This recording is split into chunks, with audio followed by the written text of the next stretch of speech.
Next reading is working capital management, and there are about 40 plus questions in this reading. Which of the following most accurately represents the cash conversion cycle? Cash conversion cycle is equal to average days of receivable plus average days of inventory. How many days do you hold your inventory? And from this, you need to deduct your accounts payable turnover. Given right here, average days of receivable plus average days of inventory less average days of payable. This is called cash conversion cycle, and that is your right answer. But if you're required to calculate the operating cycle is simply the sum of these two. Average days of receivable, average days of inventory. That's your operating cycle. If from operating cycle you deduct your average days of payable, it will give you the cash conversion cycle, that is C. Next, which of the following sources of credit would an analyst most likely associate with a borrower of the lowest credit quality? Which of these sources of finance you as an analyst would consider to be of lowest quality? First, committed line of credit. Committed line of credit is given to those borrowers who are credit worthy. Revolving line of credit is also like committed line of credit, but this is for a longer period. So it means committed line of credit is like an overdraft with a certain ceiling, like maybe $3 million. This is the overdraft limit. This is called committed line of credit outside US. In the US, it's called committed line of credit. And revolving line of credit is like committed line of credit, but it is for a longer period that can be rolled over to many years into the future.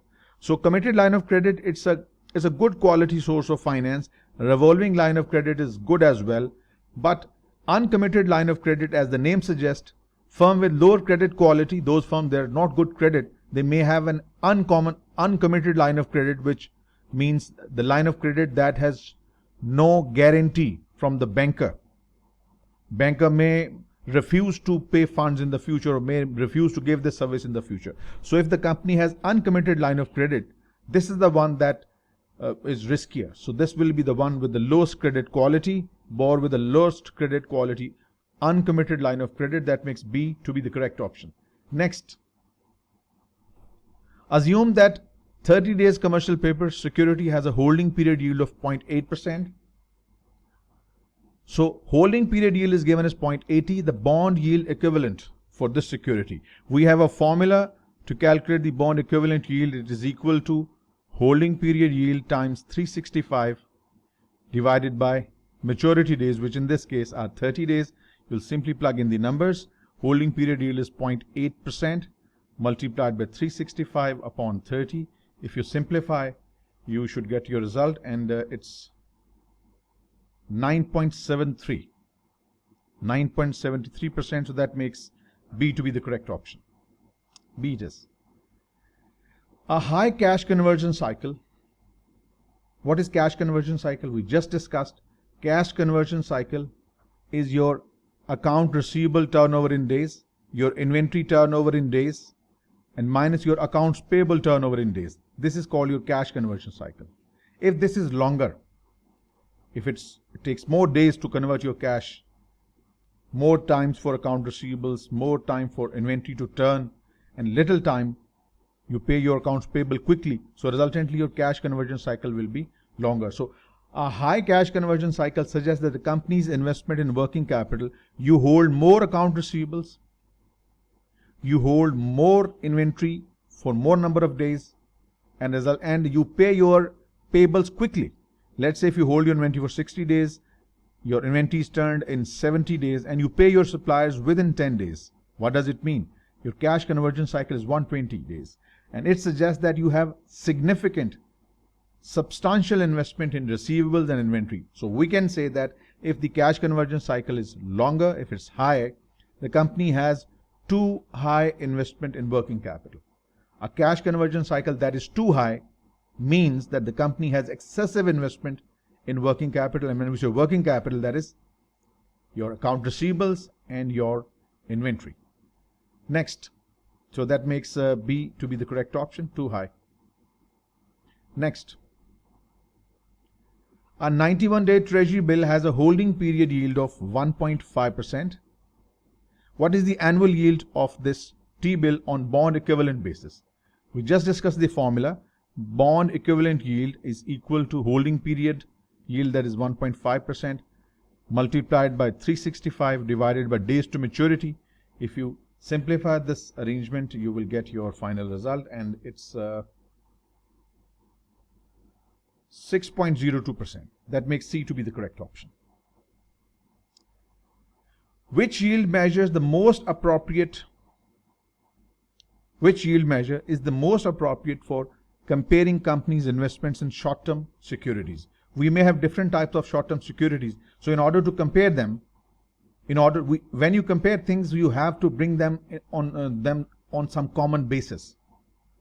So this is one of the common basis, bond equivalent yield. We can use this formula to convert our commercial papers, our T-bills, any other investment that is in short term. So we can convert the return into bond equivalent yields, and then accordingly we can compare which of these is a better option. So remember, when evaluating the performance of short-term securities, in order to compare each other, we convert their returns into bond equivalent yields, and then we decide which is the better one. So that makes C to be the correct option. Next, an example of secondary source of liquidity. Firms have two types of liquidities, two types of sources of finance. One is called primary and secondary. When we say primary sources of liquidity means the ready cash balances, the short-term funds we can get from bankers, like line of credit, like revolving line of credit, like trade credit from our suppliers. These are primary sources of liquidity. When the company is in trouble, these primary sources are not available. No short-term financing, no credit from the suppliers, no bank's line of credit. Then we need to resort to secondary source of liquidity, and they are bad, by the way. Secondary source of liquidity, they are bad for the company. Like you are in a position where you are unable to make payment to your bankers, your debts are maturing, so you renegotiate your debt arrangements, renegotiate your debt contracts with the bank in order to gain liquidity. This is secondary source. You sell your surplus assets in order to raise liquidity, secondary source. And you are in so much trouble that you file for bankruptcy under the US law. There are two laws, Chapter 7 and Chapter 11. That is reorganization and bankruptcy. They were first studied in CMA Part 2 Corporate Finance. They have been removed. Liquidation, that is bankruptcy, and reorganization. So a business is in trouble. Business can file for protection under Chapter 7, under Chapter 11. These are the two laws, corporate laws, under which the companies are liquidated. So if you are in trouble, you will sell your surplus assets. You will file for bankruptcy. You will renegotiate your debt contracts with the bankers. You will get liquidity, but these are the bad sources of liquidity. These are the primary sources.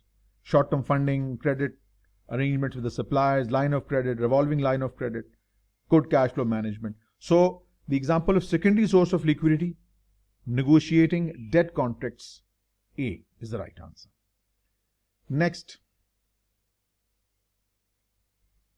an appropriate cash management strategy for a company that has seasonally high need for cash prior to the holiday shopping season would least likely include what? Like holiday season, like in near Christmas, company needs more cash. So in such a situation, when company is in need of high cash just before holiday seasons, which of these is least likely to be used as a source of finance? Least likely. Allowing short-term securities to mature without reinvestment. You have short-term securities and you allow them to mature near the holiday season, maybe near 20th of December, 15th of December. So these securities will meet your liquidity needs. This is a good source. We are looking for the one that is least likely to be used. Investing in US Treasury notes at other times of the year because they are highly liquid. Now, this is a little debatable.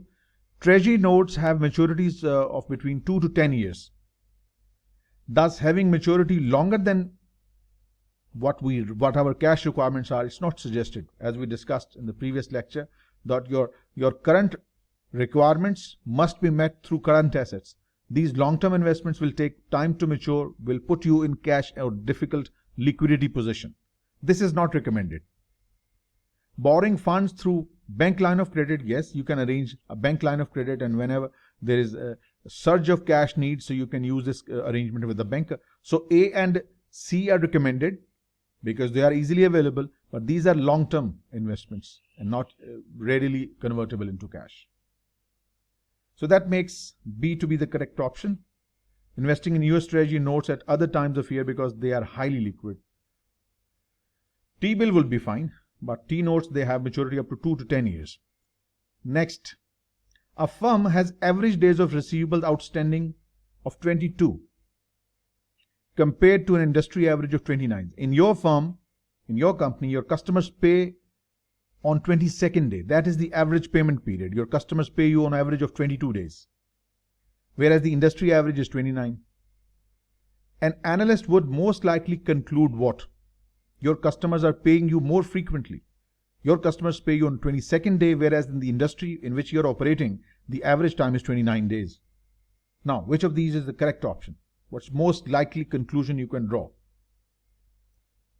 We can conclude that the firm has better credit control than its peer companies. Forcing your customers to pay you quickly than the industry average, this is not good. If you force your customers to pay you quickly, they will go to your competitors. You might lose customers, you might reduce your sales might be lowered. This is not suggested. Forcing your customers to pay quickly, your customers will run away from you. So we cannot assume that the stricter credit control will reduce the collection period. Not recommended, not right option. The firm may have credit policies that are too strict. Yes, you are forcing your customers to pay quickly than the industry average. This is the industry average, and you are asking your customers to pay you quickly. This is a strict credit policy, and which of course have negative consequences for the company. Why not C?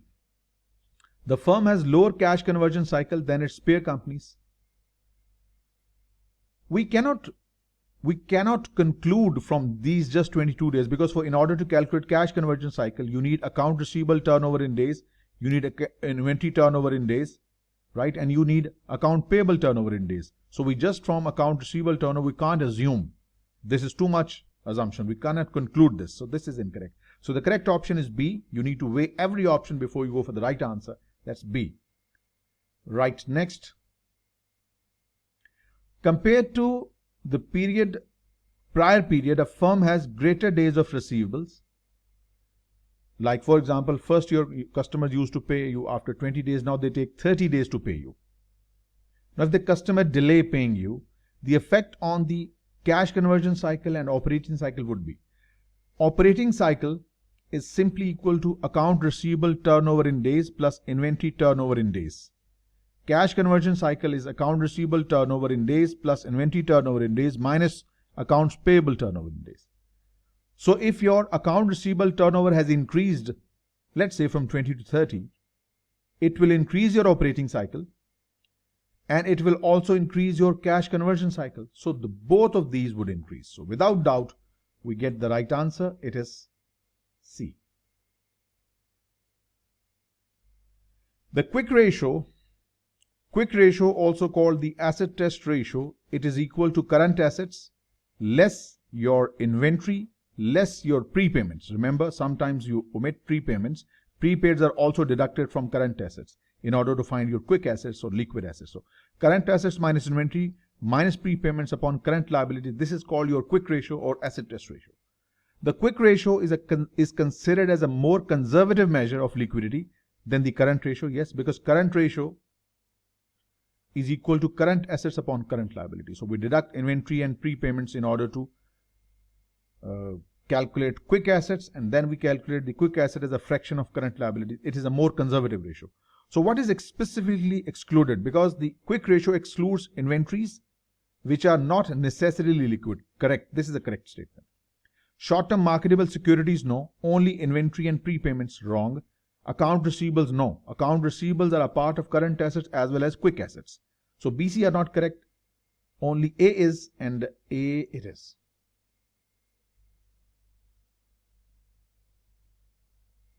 Rendox Industry has the following investment policy statement.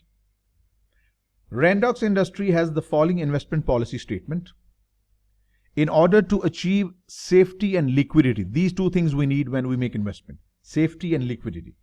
We want to invest our short-term investment in those investment avenues that are safe and that are liquid. We can liquidate whenever we want. So in order to achieve the safety and liquidity necessary in the investment of excess cash balances, the CFO or his designee, the one who assigns to his subordinate, may invest excess cash in 30 days US Treasury bills or in banker acceptance with maturities of less than 31 or less than 30 days of certificate of deposit, and where the credit rating of the issuing bank is A+ or higher. Apparently you are very specific that the CFO and the person under him, treasurer or any of his associates, he should invest the surplus cash only in these investment securities. So what do you say about this investment policy statement? Is it appropriate? It is inappropriate because it is too restrictive.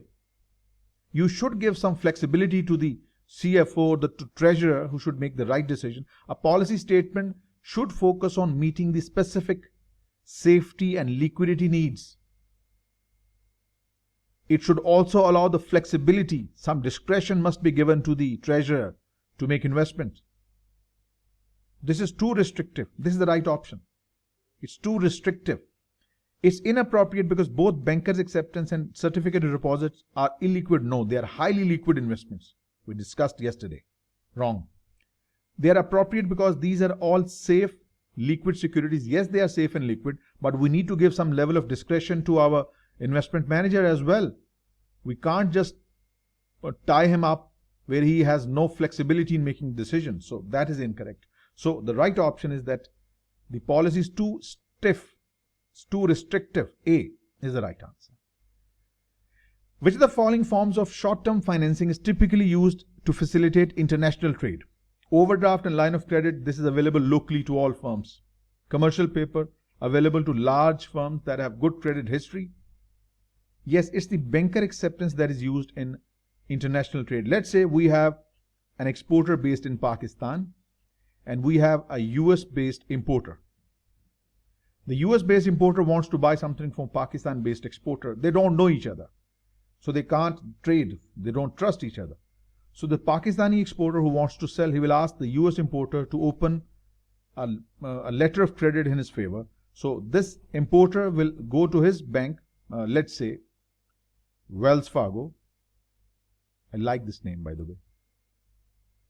This is the issuing bank, the bank that will issue the letter of credit in favor of Pakistani exporter, and this bank will correspond with the Pakistani-based bank called the advising bank.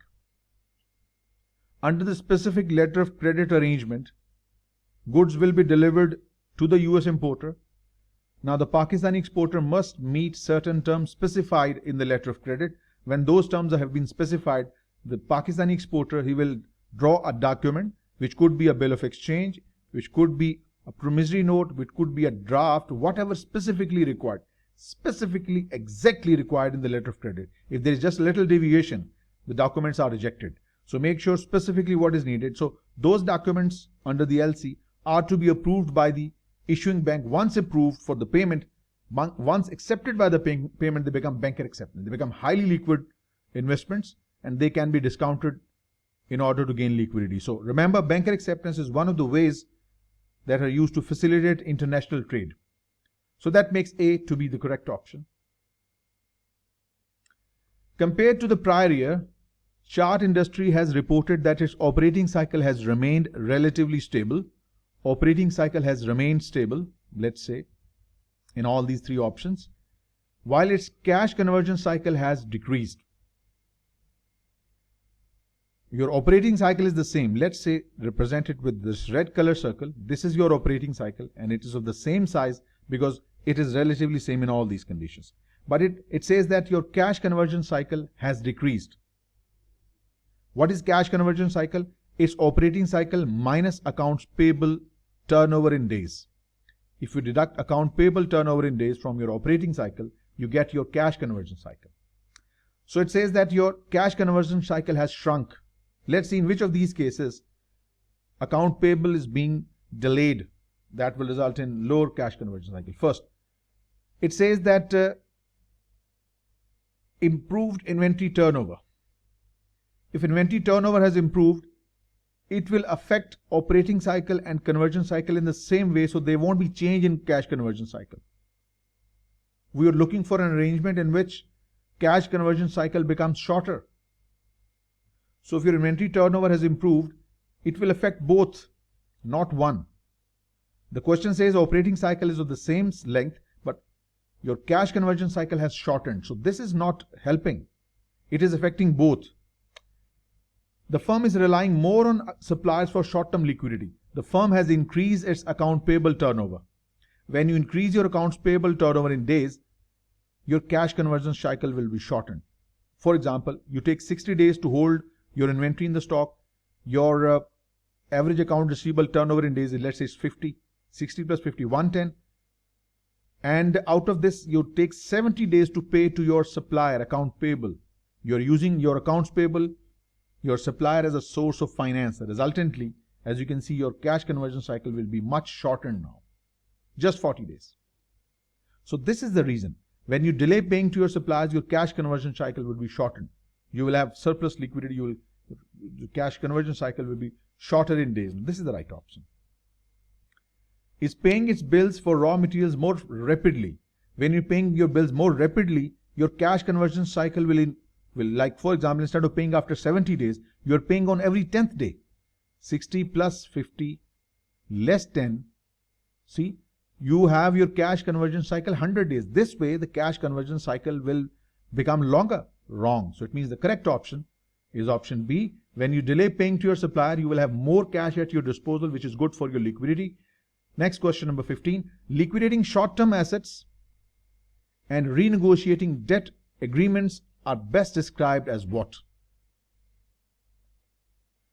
When you renegotiate the loan arrangements with your banker, it means you are in trouble. You are in liquidity trouble. You are in trouble. So these sources of finance which you ask for in trouble, they are called the secondary sources of finance. Let us discuss something about pulls and drags on liquidity.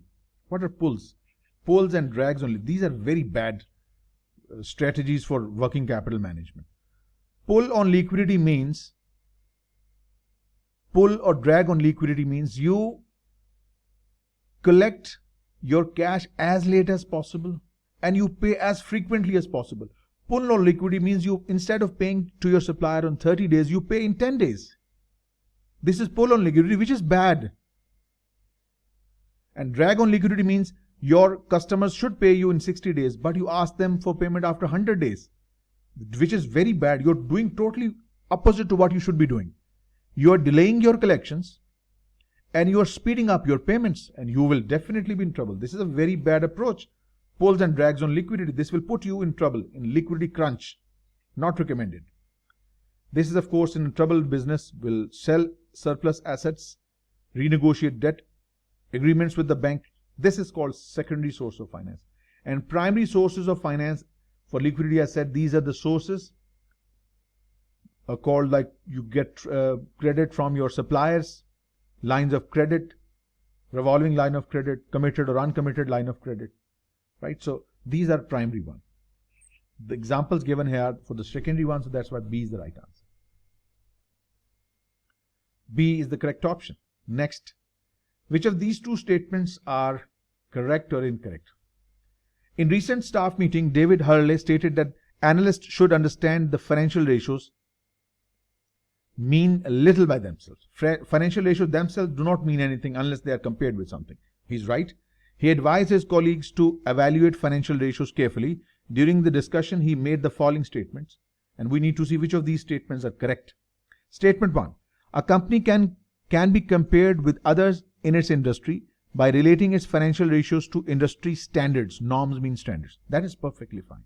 However, care must be taken because many ratios are industry specific, but not all ratios are important to all industries. That is correct. Some ratios are specific to some industries, some for other industries. So in order to make good comparison, you can compare your company's performance with the overall industry standard. This is a correct statement. It's a correct statement. The first one is correct. What about the second one? Comparing a company to the overall economy is useless. How can you say that? If the economy is doing well, your ratios will be good. When the economy is faring bad, you will have depressed ratios, depressed liquidities, depressed profitabilities. So comparing a company to the overall economy is useless because overall business conditions are constantly changing. Specifically, it is not the case that the financial ratios tend to improve when the economy is strong and weaken during the recessionary time. This is true. This is not wrong. He says it is not the case. In fact, it is the case. Financial ratios are significantly impacted by the economic circumstances, economic confidence, business confidence. If the economy is booming, the ratios would be, liquidity will be high, you will have more profitability. But during recession, like these days, COVID-19, COVID-20 now, maybe COVID-21, things will be bad. So this statement is wrong. Economy does affect, economic circumstances, they do affect the profitability ratio, liquidity, market ratio. So the first statement is correct and the second is incorrect, so that makes A to be the correct option. Which of the following factor is most likely to cause a firm to need short-term financing? In which of these cases would we need short-term financing? A. Return of principal from maturing investments. We had made some investment of $100 million in some bonds. Now the money is being returned. The principal is being paid back. We have significant liquidity, no problem at all. When your principal investment is being returned, you have sufficient liquidity. We don't find any problem here. In which of these cases we need money? Here we don't need any cash at all because our principal is maturing. We'll have sufficient cash. Shorter cash conversion cycle than the industry average. Let's say the industry average is 50, but your cash conversion cycle is just 21 days. Means you are generating cash at much faster rate than the industry average. You will have no liquidity problem in this case. Last, C. Operating cash inflows that fluctuate seasonally. Since there is fluctuation in the cash flows, your inflows and outflows might mismatch. Sometimes your outflows are more than the inflows. In those months, you need some help from the bankers. So you may have to arrange some short-term borrowing, for maybe some line of credit or some other committed line of credit with the banker. So this is the situation where you need some short-term funding to make for the shortfall that you may have in certain months. So that makes C to be the correct option. Next, which of the following is least likely an indicator of firm's liquidity? Inventory turnover. How many days do you take to sell your inventory, or how many times in 1 year do you replenish your inventory? It's a measure of liquidity. The more number of times you sell your inventory, more cash you will have. It is the measure of liquidity. Cash as a percentage of sale. Yes, cash as a percentage of sale. Cash itself is a measure of liquidity. Yes, it is a measure of liquidity. Both of these are. Amount of credit sale. We can't say whether a business has a high credit sale, so it will have low cash balances, or a business that has low credit sales may have high cash balance. We can't say that. We can't say that because credit sales, maybe some businesses have quite significant sales, and since the sale is high, so the credit sale will be comparatively higher. So just by looking at the credit sales, we can't say that whether the business has liquidity issues or not. Maybe your 10% of sales are credit, and this 10% could be $100 million because the business is big. So this alone is not enough to conclude that the business might have liquidity issues. But these two are. Credit sale itself is not a measure of liquidity unless it is compared with some suitable numbers or we have more data to draw a conclusion. So that makes C to be the correct option. An investment policy statement for a firm's short-term cash management function would least appropriately include what? Investment policy statement for our treasury function, where we use our surplus cash to generate some returns. So which of these must not be included? Least likely to be included. Procedures to follow if the investment guidelines are violated. Yes, this must be included. Yes. If the guidelines are violated, what are the penal actions to be taken against those who violated the investment policy statement. Is true. A list of permissible securities. No. Give your investment manager some leverage. Give him some discretion. Give him some flexibility that he makes decision on his own given the market circumstances. So don't restrict him. Don't bind him. Let him make the decision himself. This is inappropriate. Information on who is allowed to invest corporate cash. Who is the one who will make the investment decision? Is it CFO or someone designated by him, or is it the treasurer, or is it the chief investment officer? Who is specifically responsible for investing? This must be included, but list of permissible securities is binding or restricting the investment manager, and he will lose the leverage he needs to have in order to generate returns. So B is inappropriate. B is not what we should expect in investment policy statement. A 30 days bank certificate of deposit, commercial paper, and I said just this bond equivalent basis is a good way in which we have various types of short-term investments, A, B, C, D, and they all have different maturities, they have different rates, so we can use this base to convert their returns in a comparable basis, and then we can decide which one is better. So we have a 30-day bank certificate of deposit. It has a holding period yield of 1%. What is the annual yield of the CD on bond equivalent basis? So bond equivalent yield is equal to the holding period yield, that's 1%, multiplied by the days in year, divided by the periods to maturity, that's 30. If you simplify this, 1% times 365 upon 30, you don't need to convert percentage into 100. You'll get your result, it's 12.17. That makes C to be the correct option. Which of the following sources of liquidity is most reliable? As the word says, uncommitted line of credit. Uncommitted line of credit means the bank may refuse to provide the credit if the firm is in trouble, if the firm's conditions change. So this is not reliable. Committed line of credit, even it is committed, but it is for a specific period of time, mostly less than 1 year. So committed line of credit is basically an overdraft as it is now outside the US. So it is not reliable as much. But revolving line of credit, typically it is for a longer term than the uncommitted line of credit and committed line of credit. So it's a more reliable source of finance. It could extend me to many years into the future. It is rolled over every year. We can renegotiate the bank contract and then it goes on and on and on. Right? So this is more reliable. B is the right option. Revolving line of credit. Altern Industry will have better liquidity than its peer groups of companies if its average trade payables are lower. If your average trade payables are lower, it means you are frequently making them payment. You are paying them again and again and again after few days.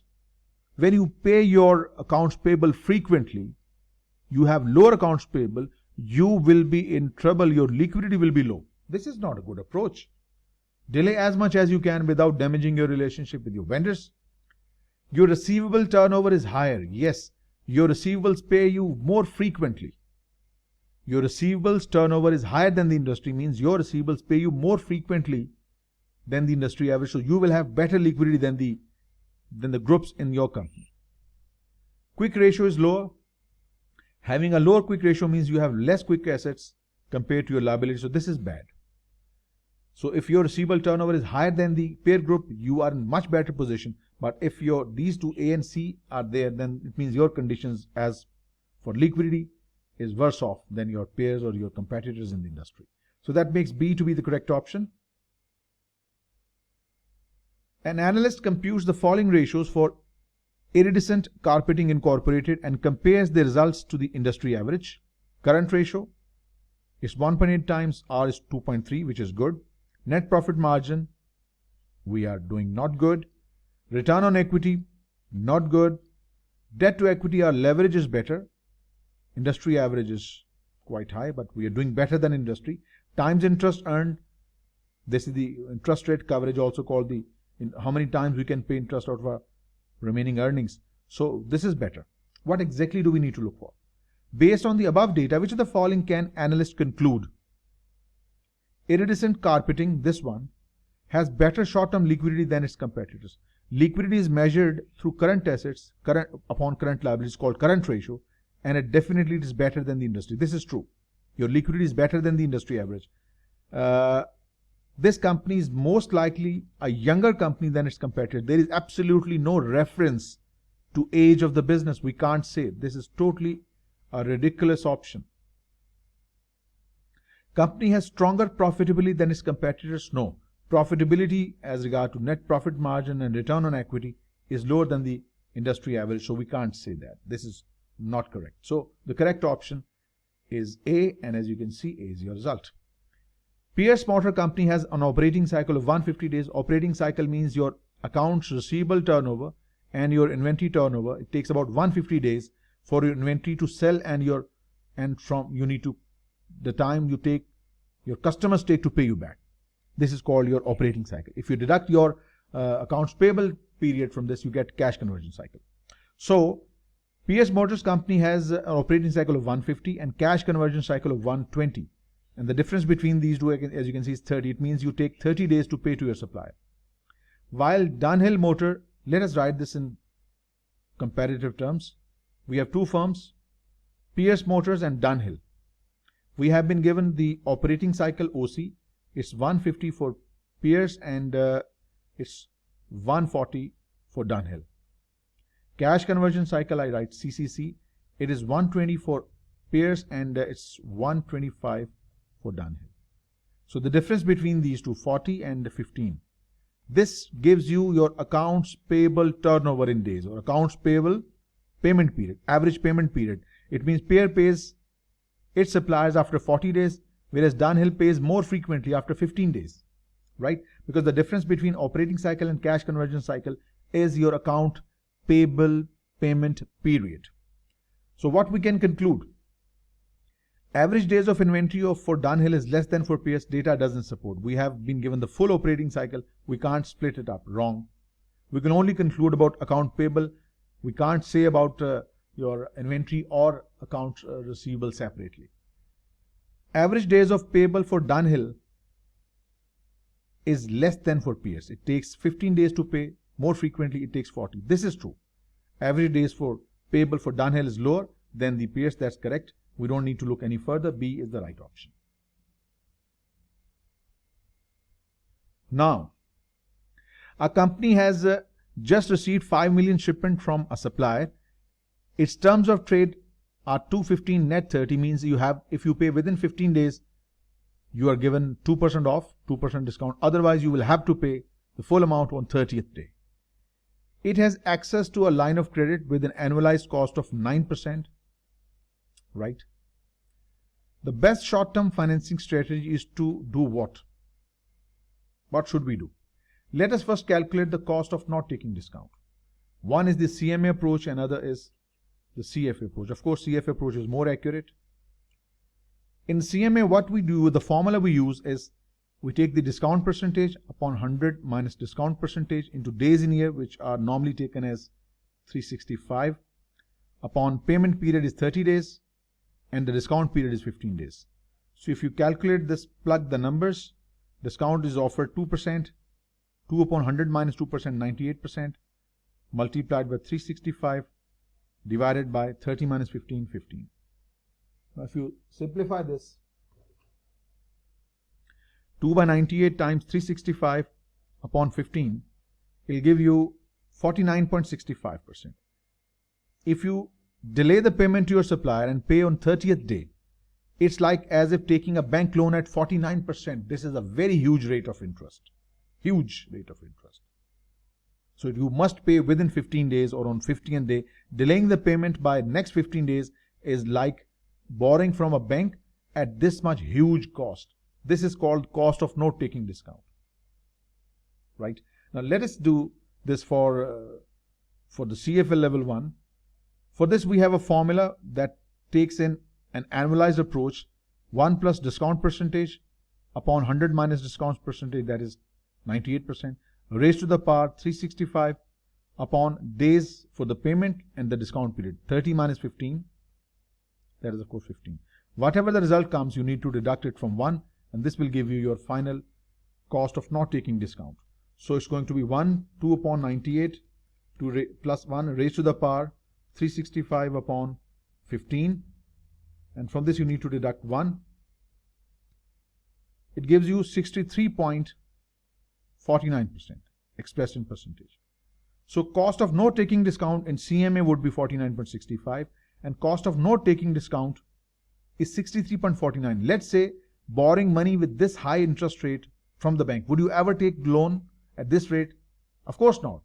So if this is such a high rate, then you should avail discount and you should pay on 15th day. Not immediately. He has given you 15 days. Enjoy the 15 days period. Enjoy the 15 days period. Pay on the last date of discount. Pay on 15th day. Because if you do not pay on 15th day, as per CMA, the annual cost of note taking discount is 49%. And as per CFA, the annual cost of note taking discount is 63.49%. It's huge. Super huge. It's much more even than the rate charge on your credit card. So you must pay on the 15th day, that is C. Roble Company, which pays no dividends, carries out 3-for-5 reverse split. 3-for-5 means 5 shares are being converted into 3 new shares. This is called reverse split. Normally what you will see, a single share is broken down into smaller parts. This is called split. Sometimes, like for example, you have a $100 share par. It is being split into 10 $10 shares.